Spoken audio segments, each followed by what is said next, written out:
lot of questions about enlightenment, what it is, what it's not. So I want to speak just a little bit. I want to demystify the word, the phrase, the concept of enlightenment, and also give you a different, what I think is a better understanding of what it is.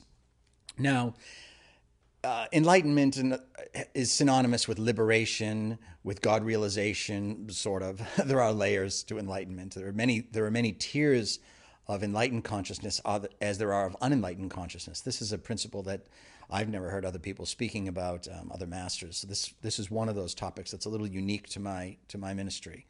But it's not just, you reach the poppy field and you're sitting there sipping green tea by the koi pond all day in bliss. I mean, the evolution of consciousness is ever growing, ever changing. And what I use to substantiate this, to corroborate this principle that I teach, is that let me define God. God I define as infinite love, infinitely expanding. Therefore, it would also follow that once you liberate your soul, that you're still evolving. How much God is enough? I mean, you can always become greater love tomorrow. My enlightenment happened, as of this recording, 16 years ago. And if I look at who I was the day after my enlightenment and who I am today, it's unrecognizable. It's like an infant to a 40-year-old. It's unrecognizable. So the evolution of consciousness doesn't change. And if you don't even want to think about it as consciousness, think of it as love. You can always become greater love. The single greatest disease on this planet is complacency. So once someone thinks, I've arrived, I'm there, complacency marks the beginning of decline. Now, the principle of enlightenment, it's liberation from the living in this mantle of separation from God, this delusion that we've all been born into and bought into. But what does that look like, really? It's, again, this is unique the way I describe it. Before someone is enlightened, the human consciousness, your embodiment, is anchored on earth in fear. So in other words, fear is the gravity that holds your embodiment on earth. Once you become enlightened, love, unconditional love, is the gravity which anchors your life on earth. In other words, your collective consciousness, more than 50% of your consciousness is in fear if you're unenlightened. If you're enlightened or liberated, more than 50% of your consciousness is unconditional love. And so what happens is, for the unenlightened,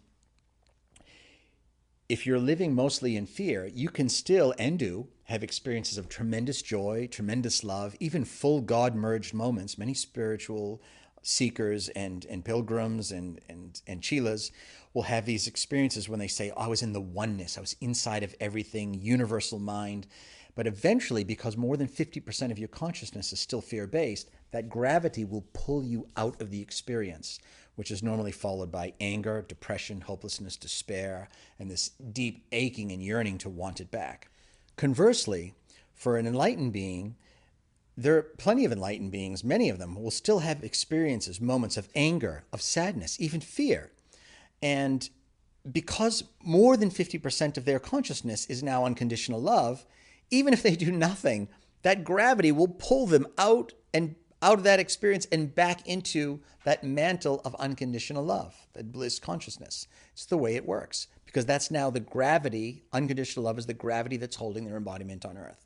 It's a fascinating concept that very few people have understood, and I've never heard it taught or spoken before. But this is really important to understand. And the fact that the process, the purification process, never ends. Because the journey to enlightenment is really about self-purification. It's the journey into becoming greater and greater love, purifying all your thoughts, feelings, words, and deeds. And that continues long after enlightenment. And one of the axioms I live by and I espouse is telling people no moment lives beyond the confines of itself, and no moment can ever be lived twice.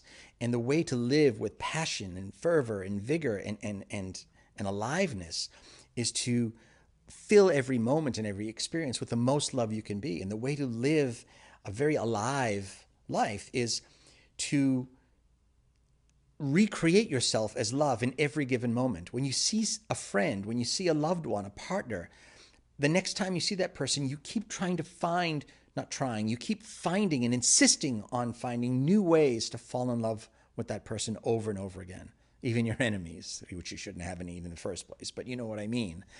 You just keep investing yourself in becoming greater love, and you avoid that hideous disease of complacency. And that's what fuels this mechanism, this process of self-purification, which ultimately leads you to enlightenment. Like I said, I didn't know mine was coming. It just happened. But it happened because I was galvanized. I was wholly committed to purifying myself, to finding every spot on the cloak of my divinity and removing it. So that's what it's really about.